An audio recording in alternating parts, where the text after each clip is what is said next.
Hi y'all, today we're going to be taking a look at the NS-11C. It's a very versatile carbine, it's very versatile, it's a very consistent carbine, it's versatile, it just works everywhere, and it's comfortable to use. It's reliable. Unfortunately, the DPM is very subpar, and you will come to feel this in most engagements. We're trying something new. I'm trying having some background music in for this review. Let me know what you think. I just want your opinion on it. So, the 11C is, as I say, a very versatile carbine. It is comfortable to use, the damage is a little on the poor side, but it's got a fast reload, you've got a big magazine, you've got good aim and hip stats, like, it's just a very consistent carbine. And, notably, because it's just like most NS weapons, you get .75 ADS, which is very useful, but unfortunately not all that unique in the carbine class. So, the 11C, because of how well-rounded it is, it works well as both a reasonably close-range carbine, a mid-range carbine, and even kind of a long-range carbine. But it operates most comfortably between, like, I would say 20 to 40 meters. Before 20 meters, you really start to feel that DPS loss compared to close-quarters weaponry. Past that, the low damage, overall, being 112 at max range, you'll really start to feel when it comes to shooting targets at range. So, for your optics, you've got a 1 to 4. It's the standard NS lineup. You're probably familiar with it by now. I would personally run a 1 or a 2. If you're going for a more ranged build, take the 2, otherwise I would say take the 1. Now, your barrel is kind of where you'll determine where you want to build this thing. You can absolutely make this gun work as a close-quarters hipfire carbine because it has surprisingly good hipfire accuracy, and, of course, because it's a short barrel, it doesn't bloom all that hard. But, you know, you're still going to feel that DPS loss. I would say the hipfire build is very good for close quarters aggressive light assaults, but if you want more stable carbine just to even improve on its consistency even more, you can definitely run the compensator. I would not pick the suppressor because, you know, it's just, for this weapon being so mid-range and consistent, I think the suppressor hurts you a little too much in its damage ranges and its velocity nerve. The heavy barrel is of course a trap, because just burst your gun and you really want to make use of that .75 ADS to win engagements, which the heavy barrel bites into. Of course, flash suppressor is just your standard safe pick, but I would personally lean towards either the short barrel or the compensator. Now, in the rail, here's where you get your interesting options. So you get your standard lineup of your grip, your laser, you get an extended magazine, unlike some other carbines, you get the angled grip, which is nice to have, and you get access to the grenade and smoke on the barrels. So a couple words on each. The grip is great if you want the ADS build. You know, if you're going to be going for a mid-range carbine with the compensator, it works great. The laser, likewise, is very good if you're going to run a hipfire build. Angled grip is a bit up to you. The NS-11C doesn't have particularly strong recoil, but, you know, it is nice just to make that first shot in a burst significantly more accurate and make the follow-up shots easier. But angled or forward grip is up to you. They both work well enough, especially in range. The extended mag is probably a skip. You're already on the high end of carbine magazines at 35 rounds, an extra 5 rounds really won't help you too much. If you really need those 5 rounds, be my guest, I would personally just not recommend it. A smoke launcher is a trap unless you're running like a full smoke build where you're running like smoke nades, HSNV, or infravision. Like, unless you're committing to being a smoke shitter, avoid the smoke launcher. The grenade launcher is okay, it'll direct kill someone provided you land it, you know, directly on somebody, but the equip time penalty is pretty harsh, and honestly, you won't get that much use out of it. You can run it if you want to be funny. I personally probably wouldn't, but, you know, the NS-11C does get access to it, so if you want to use it just to have something different, be my guest. In the ammo slot, you can run high velocity if you want a more ranged carbine, but you only fall off 2 tiers anyway, and you get that 10 meter max damage range, so I would personally lean towards the soft point for that extra 5 meters of range. 10% velocity is not that big of a hit, it'll cut you by just over 50 meters, but I would still run soft point. Overall, the weapon is just very consistent, very reliable.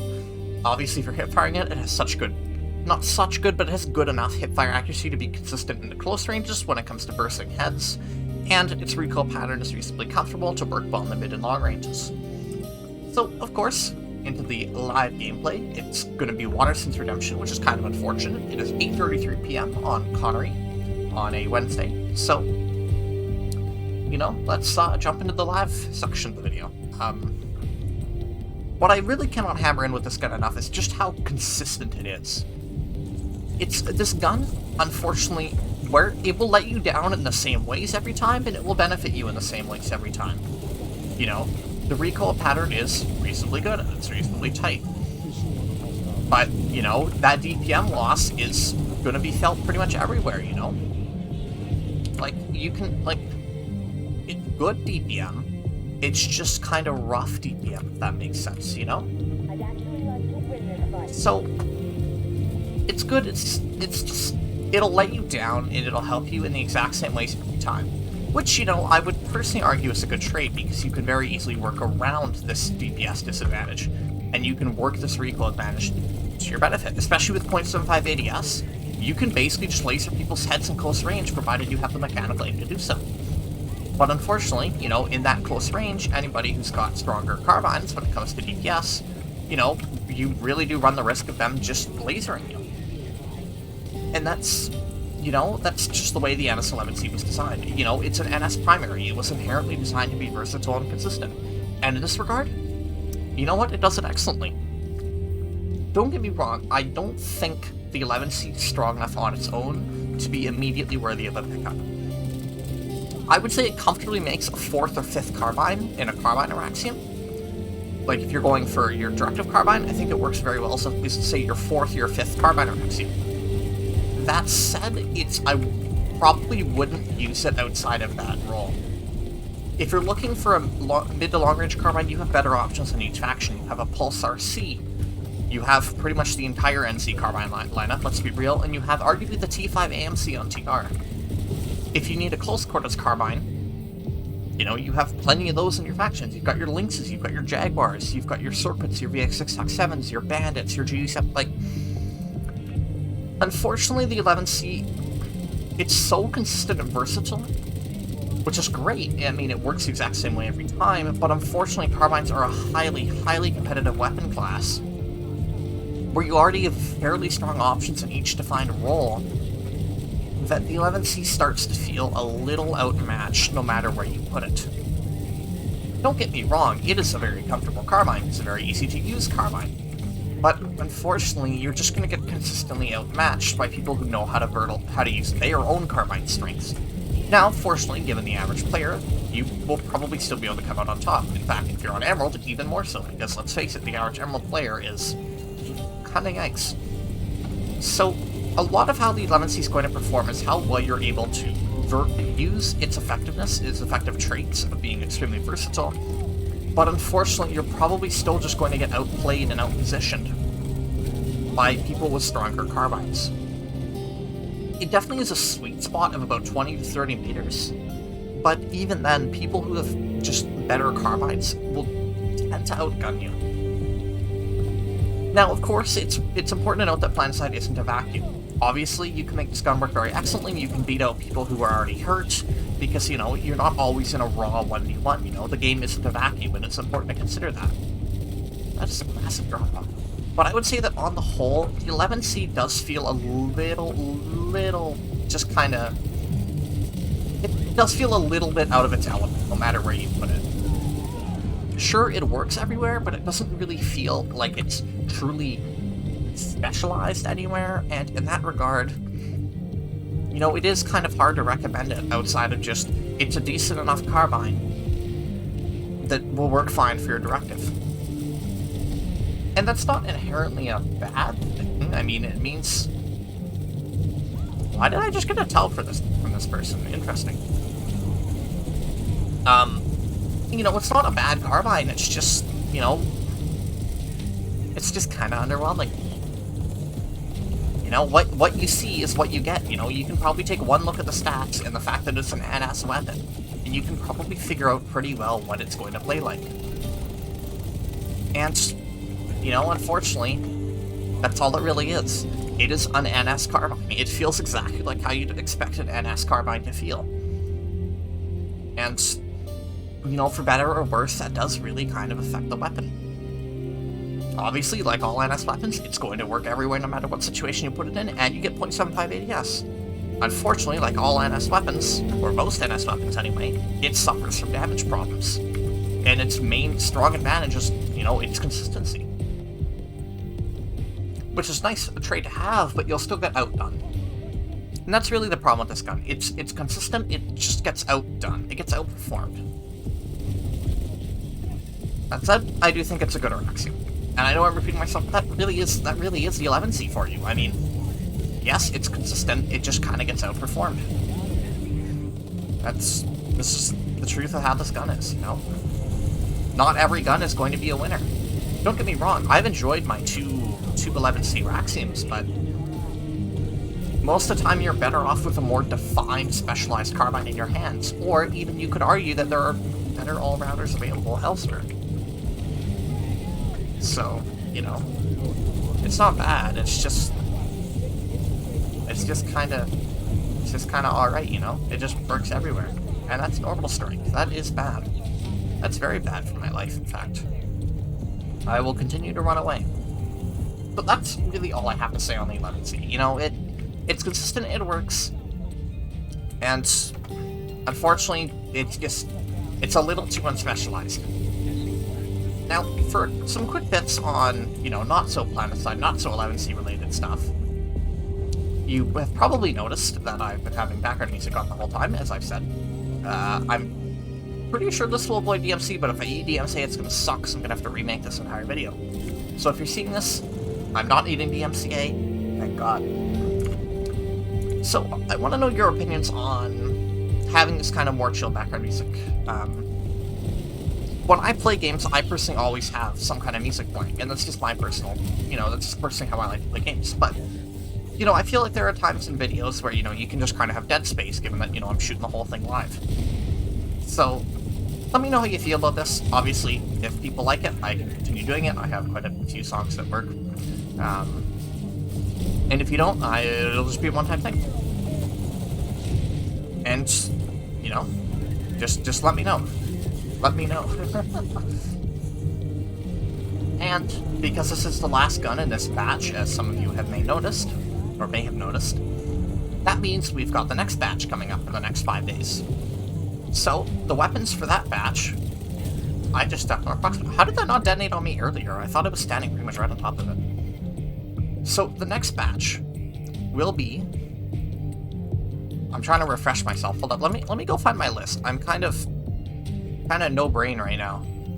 The 15M, you know, because, you know, it's the 15M. You know, it's... Let's face it, pretty much every heavy uses the damn thing because of how reliable it is. The Beetlegeese, because, you know, it's the Beetlegeese, and not many people, if any people, have actually put videos on it past the directed weapon changes and the armory nerfs that it's received. So I kind of wanted to do a more updated guide on the Beetle. And then for the other 3 videos in this next batch, they're actually not going to be planet-side videos, because I'm gonna try doing some other games, and I want to see what people think, if people are still into them, etc. Obviously, I still want planet-side to be the main focus, but I want to try branching out, you know? I don't want to exclusively do planet-side content, and then my channel just dies when I run out of guns to cover. So, one of those videos will be, or 2 of those videos will be Modern Warfare 2. One will be on the Deagle, and the other one will be on the P890, because they're both pistols that I've recently put the gold on, and honestly, they're both fun as hell. And I want to talk about them, because they're, you know, they're fun pistols, and they're actually pretty well-designed pistols. And then the other video is completely out of left field. It's going to be on Hitman 3. I want to take a dive into Mendoza and talk about, you know, why I think it's a good level, alongside, like, you know, running a Silent Assassin playthrough of it, and obviously just have, you know, footage while I'm talking about it. And yeah, it's a bit out of left field, and I'm honestly not sure how well it's going to work, but you know what? You'll never learn if you don't try. So that's going to be the next batch. So it's going to be 2 planet-side videos, 2 Modern Warfare videos, and a Hitman video. Just trying new stuff, branching out, because I've noticed some people have been saying, like, just make the kind of videos you want to make, we'll watch. So we're just going to try things, you know? I just don't want to be shoehorned into the I'm that one person that does planet-side video reviews, because let's face it, there's only so much damn planet-side you can put up with, and there's only so much content I can have. Like, there will come a time where I'm outpacing, like, videos, I'm outpacing how many guns I actually have to talk about. So, I'm throwing in some other stuff just to see, you know, if people like it, just to kind of broaden my content a bit. So, yeah, you know, changes changes are coming, but, you know, those of you who are here just for the PlanetSide stuff, don't worry. I'm gonna keep doing this, you know, as long as I have guns to cover, or topics I'm gonna talk about, you know, I'll keep doing PlanetSide stuff. Or, like, if I decide to live stream on YouTube, I'll probably be streaming PlanetSide quite a bit, because, you know, there's always more stuff to grind. So, I totally just butchered that heavy. And that's why you don't play Close Quarters Harasser. Unfortunately, Close Quarters Harasser is one of my favorite ways to play it, so it is inevitable. So yeah, sorry if I'm just kind of rambling. I'm just kind of trying to get my thoughts, you know. I don't, you know, what you see with me is kind of what you get. I don't want to ever bullshit you guys. I said this in the last video. I don't want to ever bullshit you guys or make you feel like, you know, you're not getting to see, like, what I really think. If I wanted to, like, edit this down to make it as good as it could be, etc., I would just edit it. But, you know, I'm just saying what comes to me as I record. So, you know, that's what I have to say. So, let's see. How far are we into this video? We are 16 minutes. Okay, that's probably a good place to call it. I don't want to make these too long, usually. So, quick little recap, because I usually do it at the end, let's be real. Versatile carbine, a consistent carbine, just unfortunately... No, I do not want to revive. Just unfortunately, it's held back by its DPM. You know, it has good stats elsewhere, it's just really, really held back by its damage output. So, you know, you can make it work as long as you have the position to make it work, but, you know, you will get outgunned, unfortunately. So, you know, please leave a comment if you have things to say. Thank you for staying with me to the end, if you do. It really does mean a lot. I appreciate it quite a lot. Seriously, I am so astounded and overwhelmed at the responses these videos have been getting. Like, from not doing anything on YouTube at all to having, like, 2.6k views over the last 30 days is just, oh, it's scary, honestly. But, you know, that's how it is, and I'm just really glad that people have been enjoying these, so. Because I enjoy making them. I just kind of worry that, you know, maybe it's not good enough, so. Anywho, I probably should, like, you know, end the video on this note, so, yeah. Thank you all very much, and I will see you, tomorrow with something new. I don't know what it'll be, so see ya.